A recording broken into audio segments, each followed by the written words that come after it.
តោះគ្រប់ជំរាបសួរបងប្អូនថ្ងៃនេះយើងមកធ្វើមីហិលបែបរសជាតិសាមញ្ញអ្នកស្រែចម្ការម្ដងមើលបងប្អូនយើងគ្រាន់តែដាំទឹកឲ្យពុះបងប្អូនហើយយើងអាចបន្ថែមជាមួយនឹងដំឡូង1មើមឬក៏2មើមតាមចំណង់ចំណូលចិត្តបងប្អូនទៅយើងរៀងរំងាស់វាបន្តិចបន្ទាប់មកយើងហែកគ្រឿងមីចាក់ចូលរំងាស់ប្រហែលជា7នាទីទៅ10នាទីទៅដើម្បីឲ្យដំឡូងយើងផុយហើយបងប្អូនក៏អាចឲ្យផុយជាងហ្នឹងក៏បានឬមួយក៏តាមចំណង់ចំណូលចិត្តបងប្អូនណាបាទបន្ទាប់មកយើងដាក់មីចូលបាទ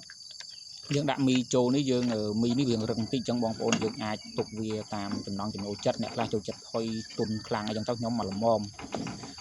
ខ្ញុំបន្ថែមរសជាតិថ្មីមួយគឺតកួនបឹងបងប្អូនខ្ញុំមានតកួននេះខ្ញុំបេះលាងទឹកឲ្យស្រស់ស្អាតហើយខ្ញុំបន្ថែមវាតាមចំណង់ចំណូលចិត្តដែរដោយសារតែខ្ញុំមានចូលចិត្តបន្លែហើយយើងអត់មានសាច់អីទេប៉ុន្តែរសជាតិវាអូខេបងប្អូនឆ្ងាញ់ទទួលយកបានក្រោយពេលយើងដាក់មីដាក់តកួនហើយយើងក៏ចាប់ផ្ដើមគ្របវាទុក1នាទីទៀតដើម្បីឲ្យមីនិងតកួនយើងរីកល្អអរគុណបងប្អូន